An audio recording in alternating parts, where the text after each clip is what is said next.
आजाद nation news, पैनी नजर, हर खबर। हमारे चैनल पर आपका स्वागत है। आज हम लेकर आए हैं एक ऐसी खबर जिसने सियासी हलकों में तहलका मचा दिया है। बरेली के मौलाना तौकीर रजा ने पीएम नरेंद्र मोदी और सीएम योगी आदित्यनाथ पर जमकर हमला बोला है। साथ ही ईद को सादगी से मनाने की अपील की।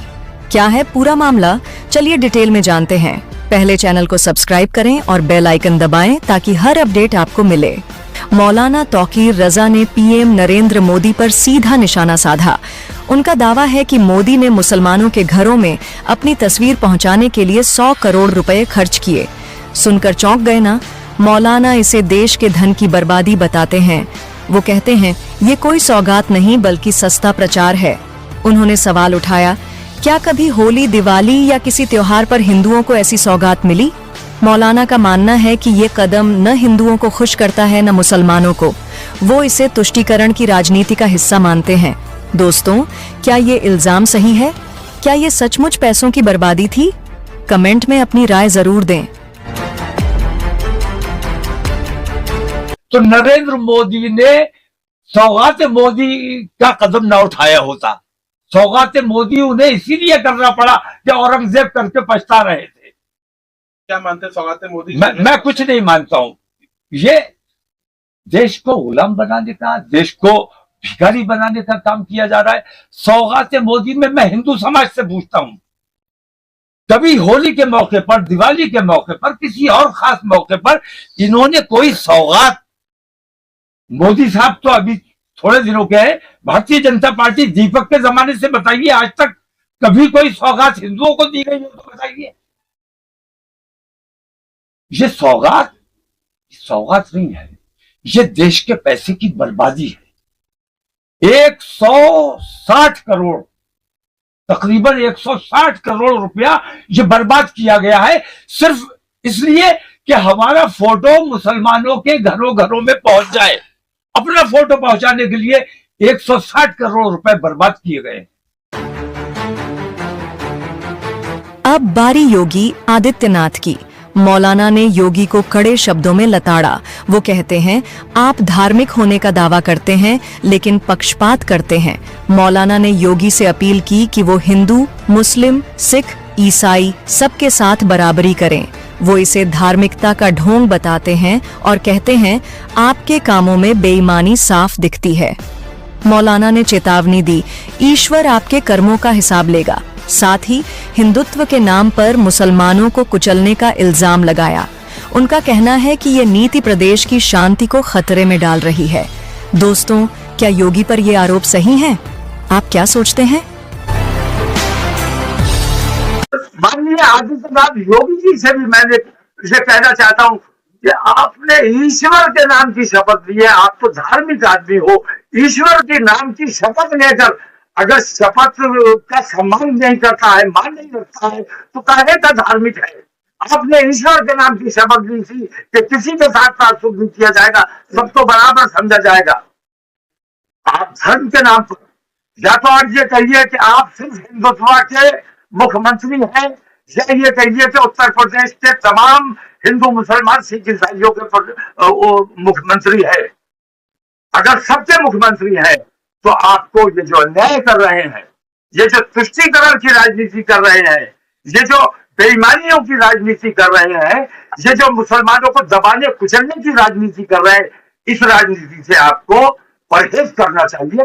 क्योंकि आप धार्मिक आदमी हो, इसलिए मैं आपसे ये बात बहुत अदब के साथ कह रहा हूं कि आप धार्मिक लोगों का ये काम नहीं है। जो बेईमानियां आप कर रहे हैं, अपने ईश्वर की शपथ लेकर बेईमानी कर रहे हो, इसका जवाब तुम्हें हिंदुस्तानियों को ना दो तो कोई बात नहीं है, मुसलमानों को ना दो, लेकिन ईश्वर इसका जवाब तुमसे जरूर तलब करेगा। संभल में हालिया विवाद पर मौलाना का गुस्सा 7वें आसमान पर है। वो कहते हैं, एक सीओ ने पूरे हिंदुस्तान में दहशत फैलाने का काम किया, ये साजिश है। मौलाना ने मांग की कि संभल के सीओ और पूरे प्रशासन को तुरंत हटाया जाए। उनका कहना है, जब तक ये अधिकारी वहां रहेंगे, निष्पक्ष जांच मुमकिन नहीं। वो मुस्लिम सांसदों और संगठनों से कहते हैं, जंतर मंतर छोड़ो, संभल जाओ और वहां कार्रवाई करवाओ। मौलाना इसे सिर्फ संभल की नहीं, पूरे देश की समस्या मानते हैं। दोस्तों, क्या संभल में साजिश हुई? क्या प्रशासन गलत था? कमेंट में बताएं। पसंदीदा बोर्ड को या मिली तंजीमों को अगर तकलीफ महसूस करनी चाहिए थी तो सीओ संभल के मुताबिक एक सीओ इतना बड़ा पूरे हिंदुस्तान का माहौल बिगाड़ने का काम, संभल के जरिए पूरे हिंदुस्तान का माहौल बिगाड़ने का काम कर रहा है, पूरे मुल्क का सांप्रदायिकता फैलाने का काम कर रहा है और उस पर कोई एक्शन नहीं लिया जा रहा है। ये सबसे बड़ी और भयानक बात है, खतरनाक बात है। तो मैं ये कहता हूं तमाम मुस्लिम एमपी से मैं ये शिकायत करता हूं कि उन्हें वहां जाना चाहिए था। काहे के एमपी हो, किस लिए एमपी बने हो? एमपी अपने नाम के साथ एमपी लिखने के लिए बने हो, तुम्हें संभल जाना चाहिए था। संभल में तब तक बैठते जाके जब तक वहां के पूरा प्रशासन ना बदल दिया जाता। सीओ को वहां से फौरन हटाया जाए, वहां के प्रशासन को बदला जाए, उचित स्तरीय वहां की जांच, और जांच तब हो सकेगी जब वो जो अधिकारी वहां बैठे हुए हैं जिनकी मौजूदगी में, जिन्होंने साजिश रच के संभल में इतना बड़ा कांड किया है, जब तक वो अधिकारी वहां रहेंगे कोई जांच नहीं हो सकती। मौलाना ने इस बार ईद को सादगी से मनाने का ऐलान किया। वो कहते हैं, हम नए कपड़े नहीं पहनेंगे, मेले नहीं लगाएंगे, खुशियां नहीं मनाएंगे। वजह, उनके बच्चे जेल में हैं, जिन्हें झूठे केस में फंसाया गया। मौलाना ने कहा, उनके घरों में जैसी ईद होगी वैसी हमारी होगी। गाजा के हालात और देश में मुसलमानों पर कथित जुल्म का जिक्र करते हुए वो इसे एकजुटता का मौका बताते हैं। उनका कहना है, ईद रमजान का इनाम है, लेकिन इस बार शांति और सादगी जरूरी है। दोस्तों, क्या आप इस अपील से सहमत हैं? जो हालात हैं, बेचैनी का माहौल है, अफरा तफरी का माहौल है। गजा के जो हालात हैं, कितने औरतों और बच्चों की अमवात हो रही है, और पूरी दुनिया को छोड़कर हम अपने मुल्क में जब देखते हैं तो यहाँ जो हालात बनाए हुए हैं, तो मान लेना चाहिए दूसरे परस्तों की बात करती है। कब्र तोड़ने के लिए कुछ लोग, कुछ गुंडे निकलते हैं, पुलिस उन पर कार्रवाई नहीं करती है, बल्कि बेगुनाह मुसलमानों को जुल्म किया जाता है, मारा पीटा जाता है, गिरफ्तारियां की जाती हैं, और वो गिरफ्तारियां आज तक हो रही हैं। संभल में जो कुछ हुआ उसका जिक्र करने की जरूरत नहीं है। इस किस्म का माहौल पूरे हिंदुस्तान का है। ऐसे हालात में ईद आई है। ईद एक महीने के रोजों का इनाम है, खुशी का मौका है, लोग खुशियां मनाते हैं। लेकिन देखा ये गया है कि ऐसे घरों में भी ईद मनाई जाती है जिन घरों में कोई शहीद हो गया हो, किसी की मौत हो गई। तो उन घरों में जैसी ईद मनाई जा सकती है, क्योंकि ईद रमजान का तोहफा है और रोजों का इनाम है, तो हर हाल में ईद मनाई जानी चाहिए। लेकिन ईद निहायत सादगी के साथ, जो तुझको एहतशाम पहले होता रहा है, इस साल फैसला ये किया गया है कि इस साल हम तमाम लोग ईद को बहुत सादगी के साथ, नए कपड़े नहीं पहने जाएंगे, क्योंकि हमारे बच्चों को कत्ल किया गया है, हमारे बच्चों को गिरफ्तार किया गया है, झूठा जेलों में डाला गया है। उनके घरों में जैसी ईद होगी वो नए कपड़े नहीं पहन पाएंगे। हमें भी नए कपड़े उनके खिराज अकीदत के लिए हम उनके गम में बराबर के शरीक है, ये बताने के लिए हमें उनके तरह ईद मनानी चाहिए। और उनके हिमायत में हम नए कपड़े इस साल ईद में नहीं पहनेंगे। किसी किस्म का मेला ठेला और नुमाइश वगैरह ये सब नहीं की जाएगी, खुशियां नहीं मनाई जाएंगी। सादगी के साथ ईद मनाई जाएगी, नमाज पढ़ी जाएगी। जिस तरह अलविदा पे हमने अमन व अमान का मुजाहिरा किया है, जबकि तमाम मीडिया ये चिल्ला रहा था कि अलविदा को ऐसा होगा और जुमे और होली पर ऐसा होगा और वैसा होगा, वो तमाम तमाचे हमने साबित किया है कि हम अमन पसंद लोग हैं। हम खुराफात से बचना चाहते हैं, फसादात से बचना चाहते हैं। तो ईद पर भी उसी अमन का मुजाहिरा किया जाएगा और सादगी के साथ ईद मनाई जाएगी। किसी किस्म की खुशियां नहीं मनाई जाएंगी, बल्कि रमजान 30 रोजों का जो तोहफा है, जो इनाम है, उसको सेलिब्रेट किया जाएगा। मौलाना ने मुस्लिम पर्सनल लॉ बोर्ड को भी नहीं बख्शा। वो कहते हैं बोर्ड ने आज तक कुछ नहीं किया, जो काम मिला उसे बर्बाद कर दिया। खुद इसका हिस्सा होने के बावजूद वो इस्तीफा देना चाहते हैं। उनका कहना है कि बोर्ड में हिम्मत नहीं। दूसरी तरफ बाबर और औरंगजेब का जिक्र कर हिंदूवादी संगठनों पर तंज कसा। वो कहते हैं आपने हमारी तारीख जिंदा की, शुक्रिया। बाबर को राणा सांगा ने बुलाया था, ये उनका दावा है। दोस्तों, क्या बोर्ड नाकाम है? इतिहास पर आपकी राय क्या है?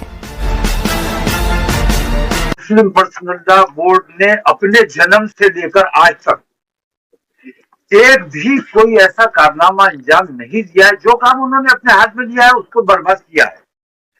और मुस्लिम पर्सनल लॉ बोर्ड कोई भी ऐलान इसलिए कर पाता है कि कोई और ऐलान नहीं करता है। उनको हमेशा वाक ओवर दिया गया है। अगरचे मैं भी उसका मेंबर हूं और मैंने बार बार कहा है कि मुझे आप अपने, मैंने इस्तीफा भी दिया है, बार बार उनसे तकाजा भी किया हटाया जाए। उसमें मेंबर मैं भी हूँ।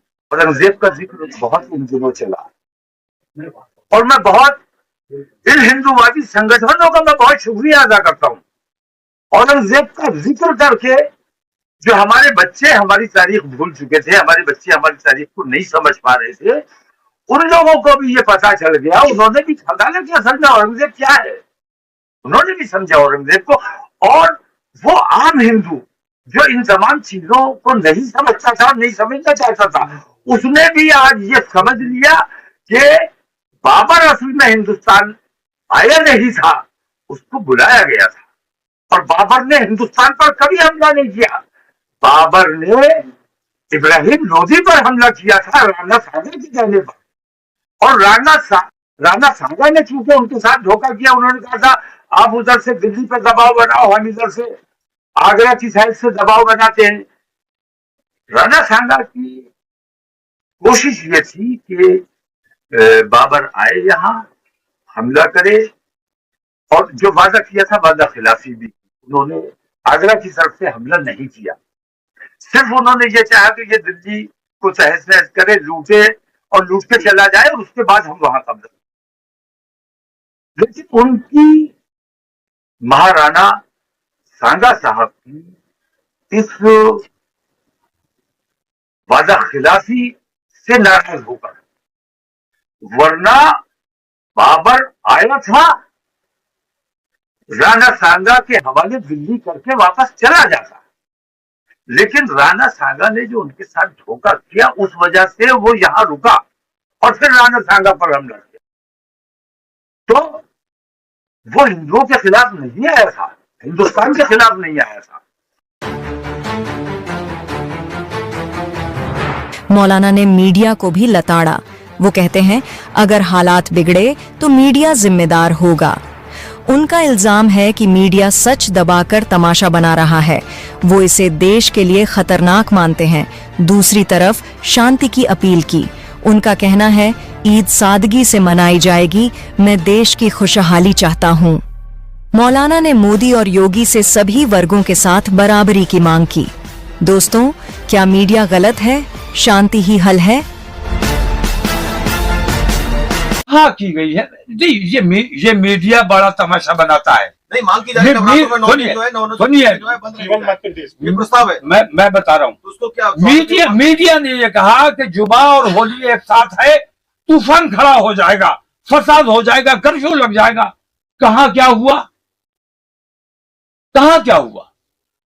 कुछ नहीं होना था। ये सब तमाम तमाशे मीडिया कर रहा है। और मीडिया किसी वक्त अगर हिंदुस्तान में माहौल बिगड़ा तो मैं ये बार बार कहता हूं कि उसके लिए अगर सबसे बड़ा कोई जिम्मेदार होगा तो वो ये मीडिया होगा, जो रात दिन नफरतें फैलाने का काम कर रहा है। नहीं, वो तो मीडिया तो इज द मीडियम अच्छा होता है तो दिखाता है, बुरा होता है ये तो प्रशासन की बहुत चीजें देख रहा हूं मैं। नवरात्रों पर गोश्त पर पाबंदी लगाई जानी चाहिए, शराब खुली रखी रहनी चाहिए। शराब अच्छी चीज है, गोश्त खराब चीज है। ये हमेशा काम किया है और आज भी काम कर रहे हैं। मैं आज भी अपने देश का ये काम कर रहा हूँ कि ईद सादगी से मनाई जाएगी, किसी का शोरगुल नहीं किया जाएगा, मेले ठेले नहीं लगाए जाएंगे, तमाशे नहीं किए जाएंगे और अपने मुल्क का अमनो अमान बरकरार रखने की कोशिश की जाएगी।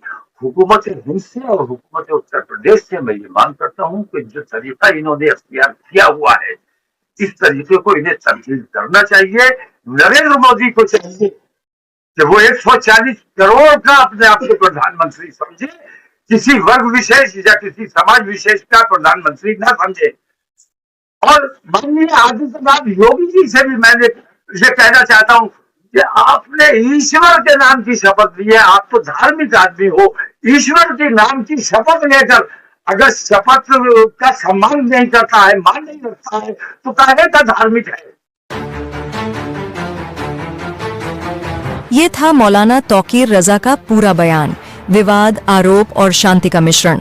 आपको क्या लगता है, क्या मौलाना सही हैं या ये सिर्फ सियासी ड्रामा है? कमेंट में अपनी राय जरूर शेयर करें। वीडियो पसंद आया तो लाइक करें, शेयर करें और चैनल को सब्सक्राइब करें। अगली वीडियो में मिलते हैं, तब तक नमस्ते और अपडेट रहें। नमस्कार, आप देख रहे हैं आजाद नेशन न्यूज। अगर आप हमें YouTube पर देख रहे हैं तो हमें सब्सक्राइब करें, बेल आइकन को दबाना न भूलें ताकि हमारी खबरों की लेटेस्ट अपडेट आप तक पहुंचती रहे। वीडियो पसंद आने पर लाइक करें। अगर आप हमें फेसबुक पर देख रहे हैं तो लाइक और फॉलो करना न भूलें। देश दुनिया की तमाम खबरों के लिए विजिट करें हमारी वेबसाइट www.azadnationnews.com।